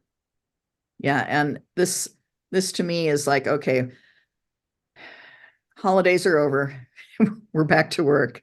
And Mars and Saturn are there to say, yep, time to settle down again. All of that falderal is over. back to work. Yeah. And then the 10th, Mars rises as a morning star. And when Mars rises as a morning star, he'll be there all year long. He's ahead. He's really behind the sun, but he's ahead of the sun as he comes up. He beats the king up. So it's kind of like wake up early. Check out Mars in the morning sky coming up before the king, the sun. Kind of the early bird catches the worm.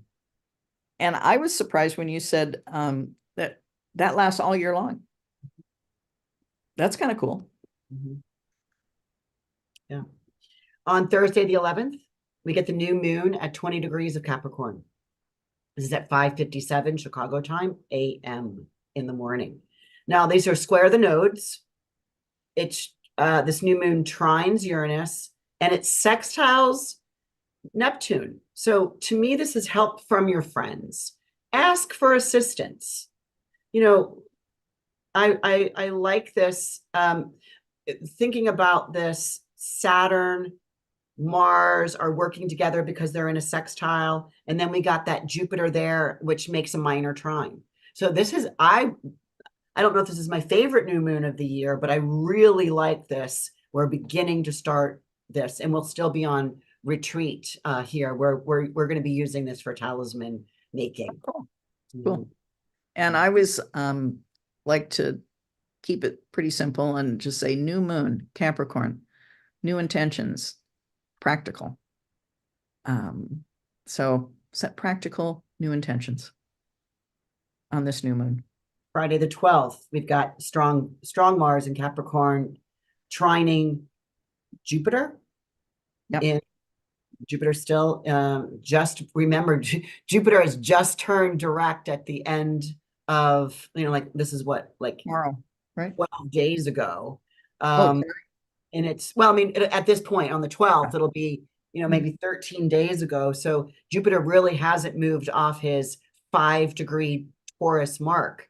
But this Mars is coming into an applying trine.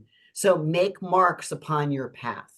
Watch your, it's like walking on the sand, not where the water comes and dissolves your footsteps, but making a pathway through the snow, maybe the snow. Oh, let's hope not. But my note was about make an important splash. So kind of in the same vein, it's time to make a big effort with Mars and Capricorn out there, and that gets some support for expansion of whatever you're doing from Jupiter. Yeah, I like this day. It's not my favorite day, but I do really like it. I considered it. Saturday the 13th, we have Mercury moving into Capricorn. This is his third time crossing this. Again, remember, he's direct. He went over it direct, retrograded over it, and now moving into this sign of Capricorn. So he's all set with his tools and supplies that he needs to do the job. Because he's in bounds, right? When we talk about not out of bounds, when you say out of bounds, but when I look at the essential dignity chart, for the next 6 days, he's within this 7 degrees, 0 to 7 degrees of Capricorn, where he has managerial strength. So even though he's still in shadow, he still has a purposeful, tuned in skill. And when Mercury talking is connected with Capricorn, practical, responsible, you have to say what you mean and mean what you say when Mercury is in Capricorn. It's very serious conversations can happen and should. Monday the 15th, Sun in Capricorn making a sextile to Neptune in Pisces. Something to believe in. It's a very creative flavor of what? Sun, self, right? How does that taste? Is it sweet? What's your flavor? What's your flavor of self? Are you sweet? Are you sour? Are you bitty? Are you bitter? Are you pop rocks?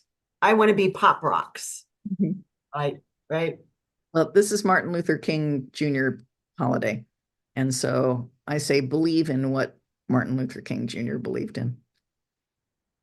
It's a nice transit for that holiday that supports equal rights and civil rights for everyone. On Thursday, the 18th, Mercury in Capricorn, sextiling Saturn. So there's reception here. This is the third of 3 passes since December 2nd. Make sense of the unknown, something that you could not have fathomed. It's coming to that. Take advantage. This is a good time to, like, Mercury, the deal maker, the paperwork, the contractor, is making a deal with Saturn for the 3rd time and say, okay, I'm signing on the dotted line. Let's make a deal. Yeah. Right. It reminds me of the Shark Tank. Somebody is getting the deal after they've put their 2 cents or their offer, their pitch. Yeah. Somebody And says it's a yes. great time to actually put that deal in writing with Mercury in Uh-huh. Capricorn, that Saturn rules. So last of 3 passes. So whatever you've been futzing with personally or at work about, okay, what are my plans, long-term plans? What am I going to do? Today's the day where you can actually say, okay, now I know. Let's do it. Friday the 19th. Here we go. Mercury, Mercury's making some marks here, is trining Jupiter. Again, 3 of 3 times. So he's finishing up. This first time would have been around December 7th or 8th. What quote is your new motto? You know, I love mottos. I love quotes. What is the one that's the faraway vision that you can achieve, right? Like thinking of like, some of the Greek quotes. How can you turn one of those into your motto for the year? Again, it could be an intentional period. That's cool. And Mhm. I'm more practical, hands-on with this. Mercury trine Jupiter says get a message out to a huge audience. So send the emails, do the social media posts, do all of that on the 19th. Yeah, the same day, Venus is making a square to Neptune. And what are the facts? There's a square here. So square, there is reception here. But what are the facts? Keep to the realistic truths. Like when you're sending out that email, right, to the masses, tell them what you can deliver, right? Because what the question is, it's like, what is or what is not? That's the question. So be realistic with any of your expectations or your client's expectations. And Venus square Neptune, when Venus and Neptune are connected, there's always an potential for money issues of some sort because Neptune dissolves. And so Venus square Neptune, just don't spend too much money on those promotions. And just beware that it could be there's conflict between Venus wanting to spend money and Neptune wanting to dissolve your money and not have enough of it. Yeah.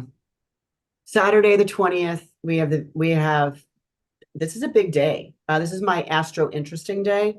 This is when the sun is at 29 degrees of Capricorn, is making the Cazimi. It's an exact conjunction of the Pluto at 29 degrees of Capricorn. Yeah. And it's like 29 degrees, 59 minutes, literally. We talked about that at the beginning of our call. It's like the last time in our lifetime. The first time in our life was in December of 2008. So for me, again, that was it sits on my sun, right? My sun is right here. So at the 29 degrees. So what massive major change has occurred in the government, the buildings, and all the earth type matters?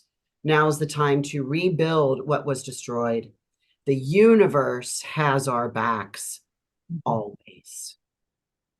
And this is my favorite day, not because the sun is conjunct Pluto and Capricorn, but because they each move into Aquarius later.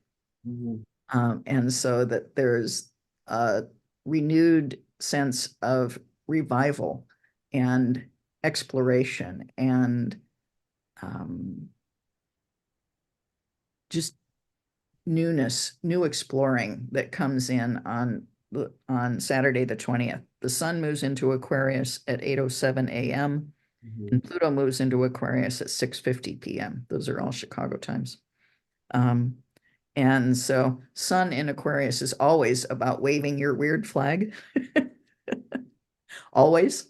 And this year it's emphasized by Pluto moving into Aquarius just a few hours later that says power to the people. So my favorite day with sun and Pluto moving into Aquarius. Yeah, and I call that my astro interesting day because they both are, it's very odd for them both to be moving in at that zero Aquarius time period again. Again, this is Pluto's third of fifth times crossing this border, whether he's forward or retrograde or forward or retrograde or forward. It's 5 times he's going to be crossing this zero Aquarius. I think that's something. It's like, are we ready yet? No, we're not. Are we ready now? No, we're not. No. Hey, last time, folks, be ready, right? And that be ready is toward the end of the year. But this is giving us that, check, checking. Are we coming through? Are we understanding? Figuring things out for everybody. And for sure, AI gets a big boost here. It did when Pluto has been in Aquarius last year is when all that news came out about ChatGPT and all of that. So that'll kick in again. And isn't there something also about Apple's putting out some visual, they've improved something where you're wearing the glasses and it's very well could be. They're introducing it in 2024 at some point. I don't know exactly the date, but again, they've improved it because it wasn't taking off. Let's go to Sunday the 21st. Oh, I just have that Mercury's out of his shadow period. He's now going past the 8-degree Capricorn mark. So, he's been in shadow since November 26th. So he gets now to say something, right? Leslie has made a comment. I have to scroll back. Do you see that? Oh, she wants to find a rock. Where's a nice rock? I mean, go to where the cavemen have left their tools. And hopefully you have internet so that you can know when to come out. It's another year. It's not a COVID year. It's we do have to be involved in in this year. We don't get to hide like we did in 2020, 2021, and part of 2023. We will be out there. And you love the monthly forecasts. Well, good. Thank you. Leslie comes on board every month with us. Big Dipper, yeah. Let's move to the following week. This is Tuesday the 23rd.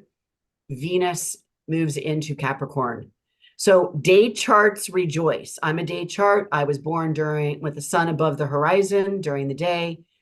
Day charts have a conducive to binding together because Venus is the triplicity lord of day charts. So this could, even though Venus is in Capricorn, she can very much provide glue or assistance to support something, right? It's kind of like she can be the super glue. And I'm just checking my notes here because I'm reading what I wrote. January 23rd. Okay, January 23rd. Venus moving into Capricorn. So Venus money, Capricorn stability, long term. So great day. Excuse me. January 23rd to take a look at long-term investments. And that could be real estate, which is long-term. It could be bonds, which is long-term. Think where can I put my money that will have long-term results? It also is the New Hampshire primary day, January 23rd. Yes. So interesting also from that perspective that Venus in Capricorn once again, we go back to that Pluto in Capricorn at the time of the election. Will voters in New Hampshire choose traditional type people?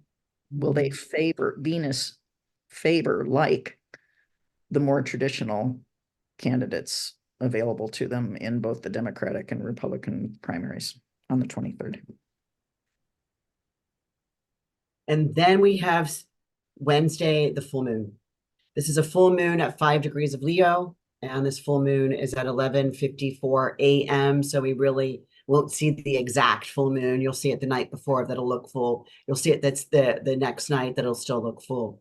But do you like what you see? You know, this is the sun is that means that the sun has to be in Aquarius for the moon to be full in Leo. And the sun doesn't like, he's in detriment in his Aquarius placement because the sun is the king. He likes to be in his royal place of the Leo. And so to be going into where he's already, it's a season of sun in Aquarius. Do you like what you see? What do you feel? Is this too much? We've got a square to Jupiter on this full moon. So it kind of gives us a preview of maybe where we're headed of the full moon. And so take a look at, are you proud or, like full moon in Leo, right? Moon is in Leo showing up. Are you proud and confident in what it is you're preparing to do for 2024? And I always like to think of the full moon as putting a big spotlight on the issue of the sign. And so there's a big spotlight on Leo that is about people in charge, you or others, issues that have prominence, and in conflict with Jupiter that wants to expand those. So I think it's a difficult full moon, but you have to examine what issues are coming to the fore. Yeah. Okay. Saturday, the 27th, we have the sun in Aquarius making a square to Jupiter in Taurus. This is a 6 degrees. Now we're seeing that Jupiter's just moved from a 5 where he's stationed. He was at 5 for about 7 weeks. He's now moving, he's at 6. And so this to me is, you have two choices. Are you going to get more or are you going to give more? Because it's square Jupiter, right? So it's like, am I getting in equal amounts to what I'm giving, right? So kind of figure that out. So the squared isn't so lopsided. Yeah. Right. Yeah. Still, I think that with Jupiter connected to the sun, it does give the sun some energy to do stuff. So you might have a little uptick of energy to move something forward, even though they're both in fixed signs. Yeah, give more, get more.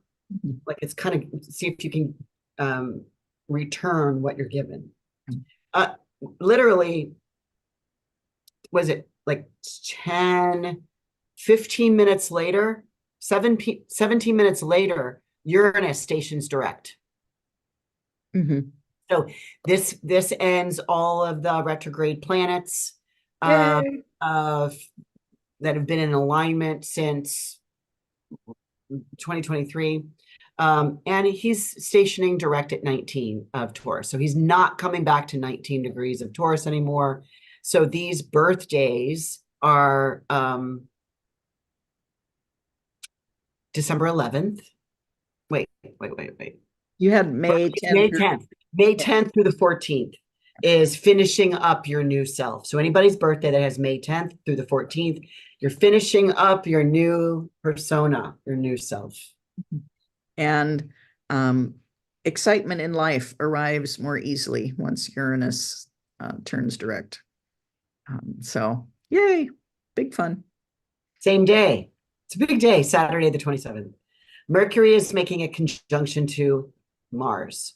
So these are obviously Mercury's in Capricorn, Mars is in Capricorn at 15 degrees. This is where I say do an email blast.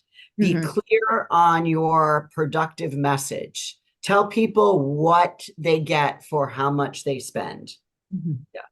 Yeah, oh, for sure. This dovetails nicely with the when Mercury was sextile Saturn about getting the plan in writing, for sure, for sure. Well, now when Mercury is conjunct Mars, then you can like really push it. It's like you go, even though it's on a Saturday. Well, then Sunday is my favorite day, the 28th. Mhm. There's three really nice situations going on that I like. Venus is making a sextile to Saturn, and this is Yep. mutual reception, mutual reception. So connections are great, things are working, they're blending nicely. Just don't have surgery on this Sunday. Like who schedules it anyway? But Yeah. um, connections are great. Let me just go down them and you can start then at the beginning because soon afterwards we got the Mercury making a trine to Uranus. So you're adding in a new idea. There's a new spirit or a new skip in your step. There's some sort of like, yay, kind of little childlike feeling. And then a little bit later is Venus making a trine to Jupiter. And this is like natural and contagious. This is happiness and contentment. I don't know. Sunday, 28th, my favorite day. Cool. It sounds fun. Have a party. I'll be with my mom. I'm going to go hang out Oh, with my mom for about a month after I nice. get back from my Nice. retreat. Well, mine, of course, are kind of money oriented. So Venus sextile Saturn, creative and financial details work out well because of the sextile. You have to try though. They won't fall in your lap. It's a sextile. It presents only the opportunity. You have to actually do it. Um, with Mercury trine Uranus, big ideas are big and grand. But remember that they're in earth signs. So they have to be grounded in reality of some sort. They can't just be, off the top of your head. I don't know how that's really going to happen. But if you've got a great idea that you can actually see coming into fruition, Mercury trine Uranus is very supportive of that. And then finally, Venus trine Jupiter, big money, big, big money, flows really easily with whenever Venus is trining Jupiter. So take it all together, and it's a great day to um, have a new start and to see some financial reward for it. My favorite day. Mhm. Um, we got one more day to talk about, and then we're going to be done with January. Monday, the 29th, we have Mars, very strong Mars. Remember, he's in Capricorn. He has very effective tools there.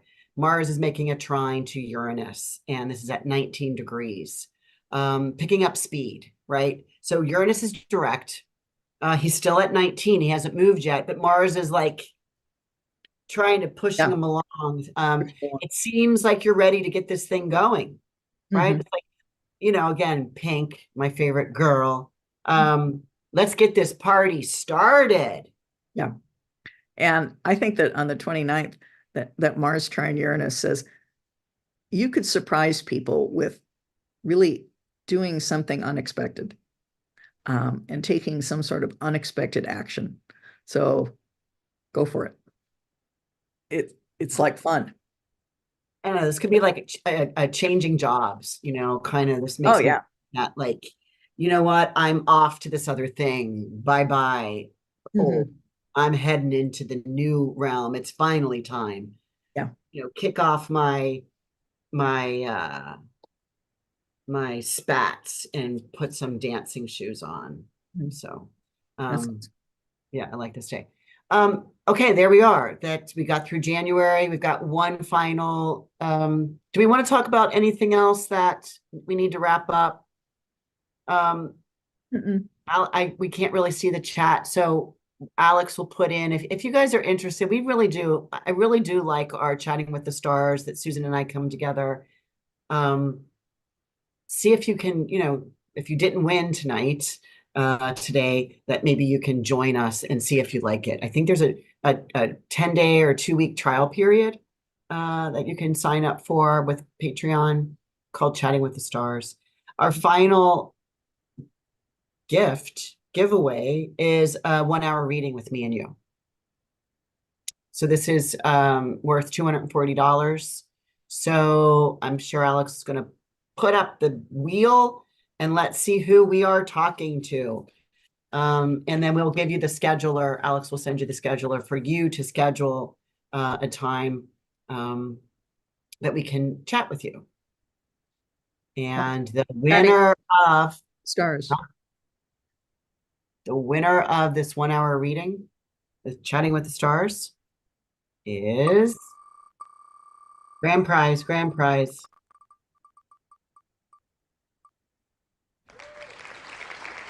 Shelly B. Yay! Shelly B. You won the 1 hour with Susan and I. Wow. I think we just made this 2-hour mark. I know everybody's sorry if you're having to watch this on recording because we got Mercury twisted us in the wrong direction when we got first started. So thank you everybody for hanging in there, knowing that we are women's of our words, and we will fight through to get here. So, but happy New Year! Yeah. Know that Pluto moving will be firmly in Aquarius by the time we do this again a year from now, and that it emphasizes that the world is changing toward an environment that values ideas and intellect and humanity. I do want to plug the retreats that I have planned for 2024. Of course, my first retreat is closed. We're leaving next week. I'm teaching Mercury in everyone's charts in La Ventana, Mexico. So that's January.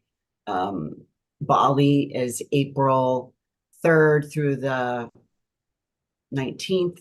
I'm teaching secondary progressive moon cycles for everyone. Yeah, I'm excited to teach that. That's Bali. That's all on our Intention Beads website. The third one of the year is Amargos Island, Greece, heading back there to the 5-star hotel. This is ferrying through the Aegean Sea.